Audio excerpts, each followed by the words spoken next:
Des missiles russes ont visé des sites militaires et civils à Lviv, la grande ville de l'ouest de l'Ukraine, jusqu'à présent peu touchée par les bombardements. Arrêté récemment en Ukraine, le milliardaire pro-russe Viktor Medvedchuk a demandé à être échangé contre des soldats capturés à Mariupol. Cet homme influent est un proche de Vladimir Poutine. La Turquie continue ses actions militaires contre les militants du PKK au Kurdistan. Nouvelle frappe dans le nord de l'Irak ce lundi. La Chine annonce 3 morts du Covid-19 à Shanghai, capitale économique du pays, complètement paralysée par la politique zéro Covid du régime. Des colonnes de fumée au-dessus de Lviv, la grande ville de l'ouest de l'Ukraine, relativement épargnée jusqu'à présent par les bombardements, a été la cible de frappes russes ce lundi. Les autorités locales ont évoqué 4 missiles de croisière tirés depuis la mer Caspienne qui ont visé 3 infrastructures militaires et un garage de pneumatiques. Le bilan humain est de 7 morts et d'une dizaine de blessés, dont 3 se trouvaient dans un état grave. Aujourd'hui, il n'y a plus d'endroit sûr en Ukraine, souligne le maire de Lviv. L'ennemi devient plus violent et les attaques sur les sites civils vont s'intensifier. Nous le voyons déjà dans les villes de l'est de l'Ukraine.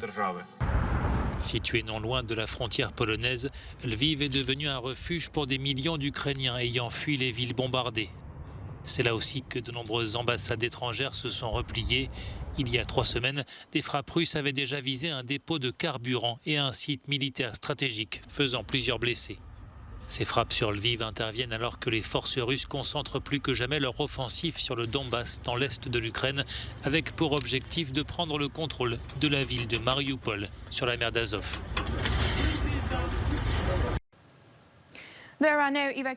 Pour la deuxième journée consécutive, aucune évacuation de civils ukrainiens n'a eu lieu dans les zones touchées par la guerre.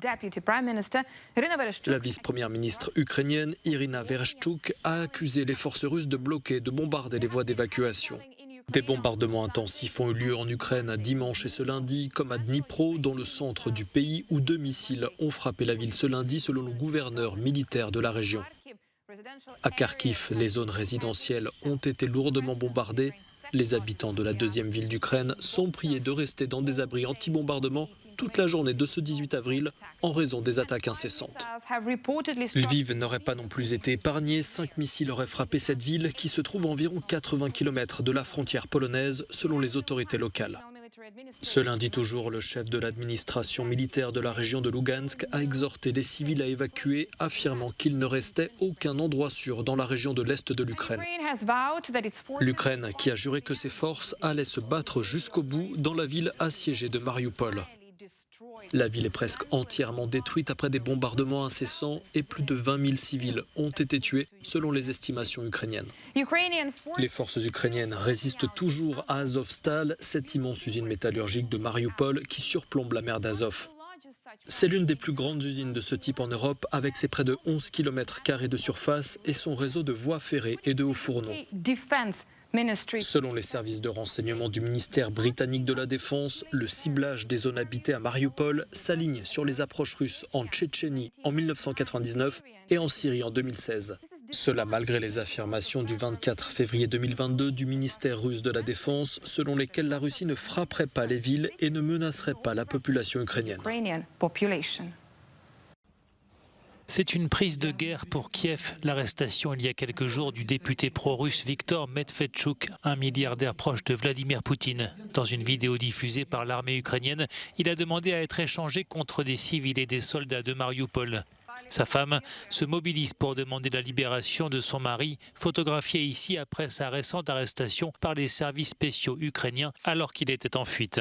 S'il y a une réaction du président Poutine, nous vous le ferons savoir, a indiqué le porte-parole du Kremlin. Viktor Medvedchuk pourrait faire l'objet d'un échange avec 2 soldats britanniques capturés à Mariupol, dont la télévision russe a diffusé ces images, dans laquelle il demande à être échangé contre le milliardaire que l'on voit ici aux côtés de Vladimir Poutine il y a quelques années. Viktor Medvedchuk est considéré par Kiev comme l'œil et l'oreille du Kremlin en Ukraine, où il est l'une des plus grandes fortunes.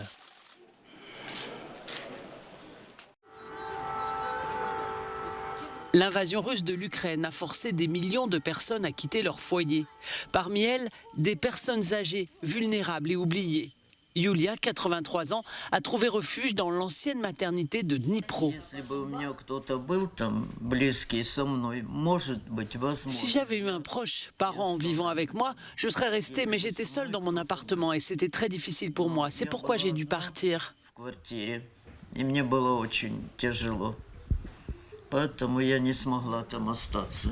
Zoya n'a que son fils qui s'occupe d'elle. Elle avait d'abord hésité à partir.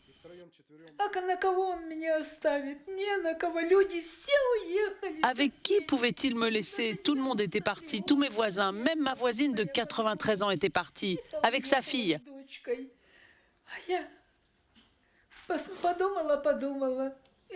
Alors j'y ai pensé aussi, et j'ai décidé de m'en aller. J'ai décidé de m'en aller pour sauver mon fils. Chez Handicap International, on le confirme, les personnes âgées sont souvent oubliées, très vulnérables en temps de guerre. L'ONG fournit des équipements et aide financièrement le foyer de Dnipro. Quand elles arrivent dans des centres d'accueil, souvent il n'y a pas d'assistance médicale ou socio-sanitaire.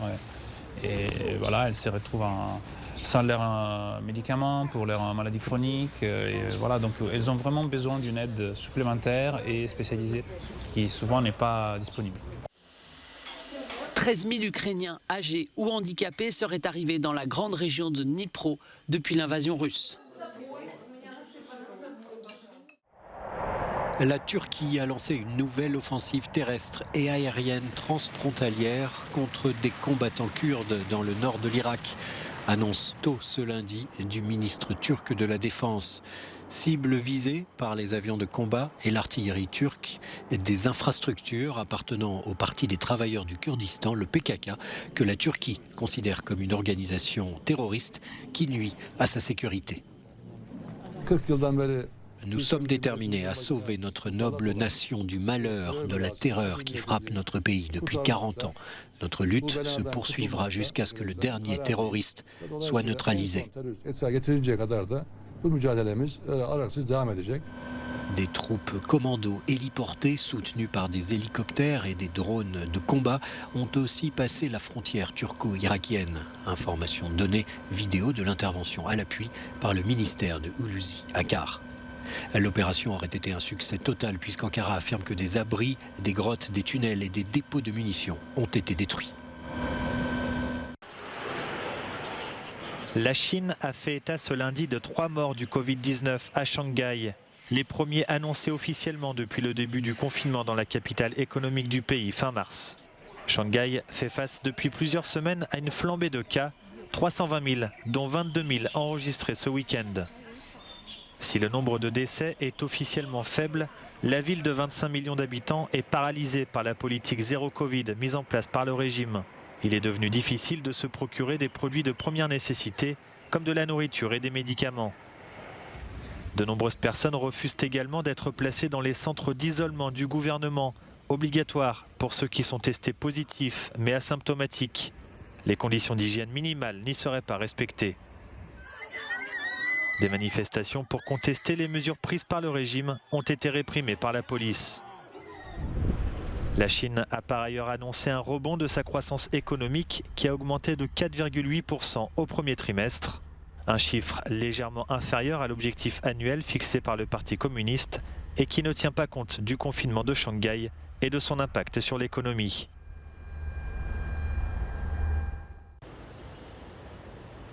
Le Brésil, durement touché par la pandémie de Covid-19, va lever prochainement les restrictions sanitaires en vigueur depuis plus de 2 ans. C'est ce qu'a annoncé le ministre brésilien de la Santé ce week-end face à la diminution du nombre de morts et de contaminations. La mesure doit être officialisée dans les prochains jours via un décret qui prononcera la fin de l'état d'urgence sanitaire. Le ministre a néanmoins tenu à préciser que cela ne signifiait pas pour autant la fin du Covid-19 et qu'il faudra continuer à vivre avec le virus. Le gouvernement du président d'extrême droite Jair Bolsonaro, candidat à sa réélection en octobre prochain, a notamment été critiqué pour sa gestion de la pandémie qui a fait plus de 660 000 morts dans le pays depuis mars 2020.